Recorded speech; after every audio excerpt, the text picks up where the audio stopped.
भगवान शिव के पूरे भारतवर्ष में अलग अलग जगहों पर 12 ज्योतिर्लिंग स्थित है, जिनकी अलग अलग दिव्यताएं भी मानी जाती है। जिनमें से एक है बैद्यनाथ। बैद्यनाथ जो कि झारखंड के देवघर में स्थित है।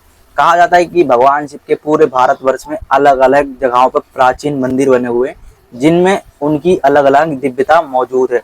लेकिन जो बैद्यनाथ मंदिर है, उसको कहा जाता है कि जो रावण है, उसकी वजह से उस मंदिर का निर्माण हुआ, और जिसकी वजह से उन्हें बैद्यनाथ भी कहा जाता है। तो आज हम इसी के बारे में जानेंगे कि भगवान शिव को बैद्यनाथ क्यों कहा जाता है, और जो भगवान शिव है वो जो देवघर में उनका मंदिर स्थापित है, वो वहां पर कैसे विराजमान हुए।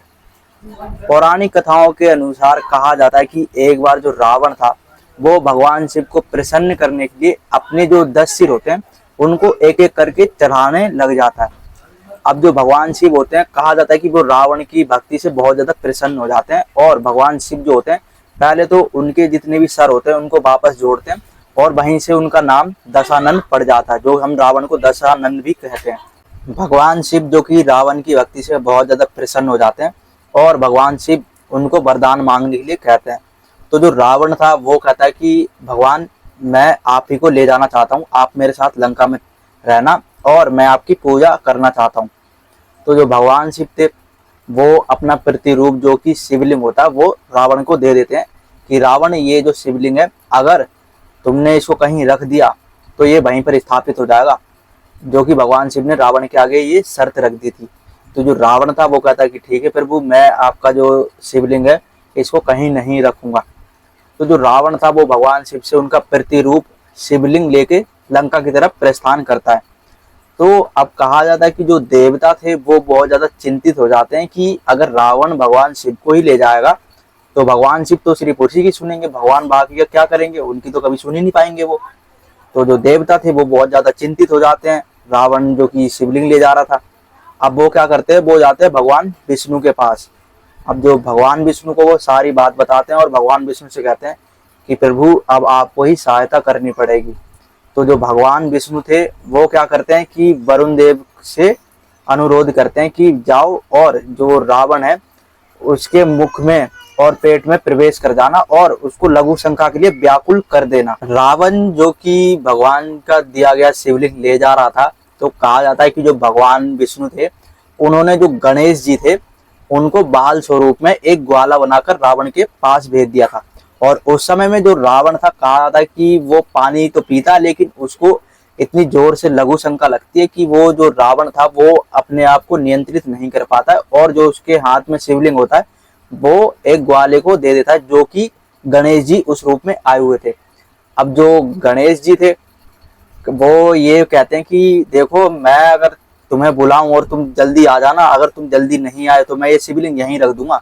तो जो रावण था वो कहता है ठीक है, मैं आ जाऊंगा, तुम इसको अभी पकड़ के रखो। भगवान गणेश क्या करते हैं कि रावण को कहा जाता है कि वो आवाज लगाते हैं, और जो रावण था वो भगवान गणेश की बात नहीं सुन पाता है। और जो गणेश जी थे वो तो भगवान विष्णु के द्वारा भेजे गए थे। भगवान गणेश के आवाज लगाने पर भी जब रावण नहीं आता है, तो जो भगवान गणेश थे वहीं पर वो शिवलिंग रख देते हैं, जो कि आज के समय में झारखंड के देवघर में स्थित है। तो जो रावण था वो वहां पर उससे बहुत ज्यादा क्रोधित हो जाते हैं, लेकिन जो रावण था वो जो कि शिवलिंग था उसको उठाने की कोशिश भी करते हैं, लेकिन जो रावण थे अब वो शिवलिंग को नहीं उठा पाते, वो अपनी पूरी ताकत भी लगा देते हैं। क्योंकि भगवान शिव ने ये कंडीशन रखी थी कि अगर तुमने गलती से भी ये शिवलिंग कहीं रख दिया तो ये वहीं पर स्थापित हो जाएगा। रावण अपना पूरा बल लगा देता है, लेकिन उस शिवलिंग को वो नहीं हिला पाता है। तो अब जो देवता थे वो कहा जाता है कि फिर से परेशान हो जाते हैं कि क्या अब भगवान, अब आप ही यहीं पर रहोगे। तो जो भगवान शिव थे वो कहते हैं कि नहीं, ये एक प्रतिरूप है, और ये जो कि देवघर में इस समय में स्थित है, ये पूजा आराधना के लिए ही जाना जाएगा, और जो भी यहाँ पर आएगा उसके सारे दुख दर्द दूर भी हो जाएंगे। बैद्यनाथ जो कि रावण का उन्होंने इलाज करा था, एक वैद्य बनकर भगवान शिव ने उसी रूप को वो रावण को देते शिवलिंग के रूप में, और उसी रूप में जो रावण का उन्होंने इलाज करा था, इसलिए उनको बैद्यनाथ कहा जाता है। और बैद्यनाथ में कहा जाता है कि अगर तुम वहां पर अपनी कोई भी दुख तकलीफ लेकर जाते हो तो वहां पर वो भगवान शिवलिंग सुनते भी है, और आपकी हर मनोकामना पूरी भी करते हैं। भगवान शिव जी जो कि रावण के द्वारा ले जाया गया शिवलिंग जो कि स्थापित हो गया था एक जगह पर, जो देवघर है आज के समय में। वहां पर जो 12 ज्योतिर्लिंग में से एक माना जाता है। और जो शिवलिंग था उस पे कहा जाता है कि हर साल जो कावड़ यात्री होते हैं वो वहां पर आके जल भी चढ़ाते हैं भगवान शिव को प्रसन्न करने के लिए, क्योंकि मान्यता ये है कि भगवान शिव को प्रसन्न करोगे तो आपकी जो दुख तकलीफ है वो सारे भगवान शिव हर लेंगे। तो इस तरीके से हुआ था भगवान शिव के बैद्यनाथ रूप का निर्माण, जो कि आज के समय में झारखंड के देवघर में स्थित है। रावण द्वारा ले जाया गया शिवलिंग, जो कि रावण गलती से एक ग्वाले जो कि भगवान गणेश होते हैं उनको थमा देते हैं, और जो गणेश जी थे वो भगवान विष्णु द्वारा ही भेजे गए थे कि जाओ और तुम जो शिवलिंग है उसको एक जगह स्थापित कर देना, क्योंकि अगर रावण कहीं उस शिवलिंग को अपने पास लेके लंका पहुंच जाता तो जो शिव जी थे वो लंका में ही विराजमान हो जाते, क्योंकि शिव जी ने रावण को ये बोल रखा था। तो इस तरीके से जो बैद्यनाथ थे उनका मंदिर का निर्माण हुआ, और जो कि आज के समय में 12 ज्योतिर्लिंग में से एक है और सभी के दुख दर्द हरते हैं।